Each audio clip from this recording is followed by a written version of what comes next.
Hello सभी दोस्तों को नमस्कार। मैं प्रमोद कुमार आज फिर आप लोगों के साथ एक नया टॉपिक डिस्कस करने जा रहा हूं, जो इस समय बहुत ही चर्चा में है।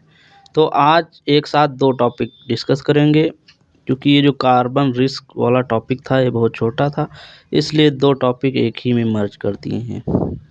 तो चलिए टॉपिक को स्टार्ट करते हैं। तो ये टॉपिक है, पहला टॉपिक है कैंसर रिस्क। इसमें जो है कैंसर से संबंधित जोखिमों को बताया गया है। और दूसरा है कार्बन डेटिंग। इसमें जो कार्बन डेटिंग, जिससे हम जीवाश्मों या चट्टानों या कोई भी जो अवशेष होते हैं उनकी उम्र का पता लगाते हैं, उसकी विधियों के बारे में बताया गया है। तो चलिए टॉपिक स्टार्ट करते हैं। दुनिया भर में कैंसर से होने वाली लगभग 50% मौतें ऐसे जोखिम कारकों के कारण होती हैं जिन्हें रोका जा सकता है। तो इसमें बताया गया है कि जो 50% कैंसर से मौतें होती हैं उन्हें रोका जा सकता है। ये होती हैं धूम्रपान, शराब की सेवन और उच्च बॉडी मास इंडेक्स कैंसर के सबसे बड़े योगदानकर्ता हैं। तो ये जो है धूम्रपान, शराब का सेवन, ये सब जो है कैंसर के बहुत बड़े कारक के रूप में कार्य करते हैं। उच्च बॉडी मास, फैट का अधिक होना शरीर में, ये भी जो है कैंसर का बहुत बड़ा कारण हो सकता है। निवारक जोखिम कारक का अर्थ है ऐसे कारक जिन्हें नियंत्रित किया जा सकता है। ये जो सभी कारक हैं इनको नियंत्रित किया जा सकता है, इसीलिए इसे निवारक जोखिम कारक कहते हैं।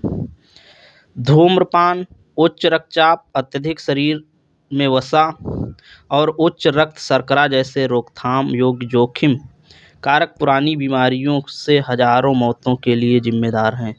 तो जो ये हैं धूम्रपान, उच्च रक्तचाप, शरीर में अधिक वसा, ये सब जो है बहुत ज़्यादा मौतों के कारण बने हैं। बॉडी मास इंडेक्स क्या होता है? एक व्यक्ति की ऊंचाई और वजन का उपयोग करके एक सरल गणना है। सूत्र बॉडी मास इंडेक्स बराबर किलोग्राम प्रति मीटर स्क्वायर। धूम्रपान न केवल सिगरेट, बीड़ी या हुक्का पीना, बल्कि जंगल की आग, पराली को जलाना और सूक्ष्म कणों के मामले अत्यधिक जोखिम भरे हैं। तो जो ये धूम्रपान होता है ये सिर्फ बीड़ी सिगरेट ही नहीं, ये जो है जंगल की आग से जो कार्बन उत्सर्जित होता है, या पराली जलाने से या कूड़ा करकट जलाने से जो भी हानिकारक तत्व निकलते हैं वो हमारी श्वास के जरिए हमारे शरीर में प्रवेश कर जाते हैं। ये जो है सभी जो है हमारे स्वास्थ्य के लिए बहुत ही हानिकारक माने गए हैं। तो इसलिए हमें सरकार भी लगातार प्रयास कर रही है कि नशा मुक्त और जो ये पराली और कूड़ा करकट जलाने की प्रक्रिया है उस पर भारी प्रतिबंध लगा रही है सरकार। तो इसलिए ये जो है हम लोगों के बस में है, क्योंकि इनको करके हम अपने जीवन को बचा सकते हैं। तो ये बहुत ही आवश्यक प्रक्रिया है। तो ये रहा पहला टॉपिक। अब दूसरा टॉपिक है जो कार्बन डेटिंग से संबंधित है। ये भी मार्स बुरियल ने जीनोमिक विश्लेषण से पता चलता है कि ब्रिटेन के नॉर्विच में एक मध्ययुगीन कुएं से बरामद अवशेष संभवतः 12वीं शताब्दी में मारे गए यहूदियों के थे। रेडियो कार्बन डेटिंग ने स्थापित किया कि 6 वयस्कों और 11 बच्चों के शव 1161-1216 के बीच जमा किए गए थे। ये न्यूज़ इतनी महत्वपूर्ण नहीं, बल्कि इसका महत्व इसलिए है क्योंकि इसमें जो है कार्बन डेटिंग की विधियों को बताया गया है। तो एक समय सीमा जिसमें 1190 में नॉर्विच में ऐतिहासिक रूप से प्रलेखित एंटीसेमिटिक नरसंहार शामिल था। तो इसमें जो है उस समय हुए नॉर्विच में नरसंहार के बारे में बताया गया है।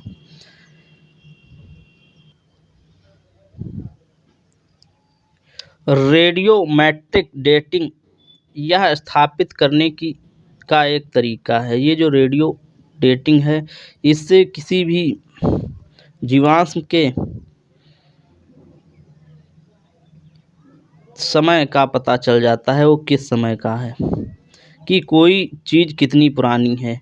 जैसे एक लकड़ी की कलाकृत, एक चट्टान या एक जीवाश्म, इसके भीतर एक रेडियोधर्मी समस्थानिक की उपस्थिति के आधार पर रेडियोमेट्रिक डेटिंग के प्रकार। तो इसमें जो समस्थानिक कार्बन के होते हैं उन्हीं के आधार पर हम जो है इनका पता लगाते हैं। तो रेडियोमेट्रिक डेटिंग के प्रकार देखिए, पहला है रेडियो कार्बन 14C डेटिंग। ये जो है कार्बन 14, जब कोई जानवर या पौधा मर जाता है तो वह और कार्बन नहीं लेगा और मौजूदा 14C सड़ने लगेगा, जो मौजूदा कार्बन है वो सड़ने लगेगा। इसी प्रकार हम ज्ञात अर्ध जीवन के साथ 14C की उपस्थिति की तुलना करके यह माप सकते हैं कि जानवर या पौधे की मृत्यु को कितना समय हो गया है। तो ये पहली विधि है रेडियो कार्बन 14C डेटिंग। इसमें जो है हम यह नाप सकते हैं कि कोई जानवर या पौधा कितने समय पहले इसकी मृत्यु हुई थी। दूसरी है पोटेशियम आर्गन और आर्गन आर्गन डेटिंग।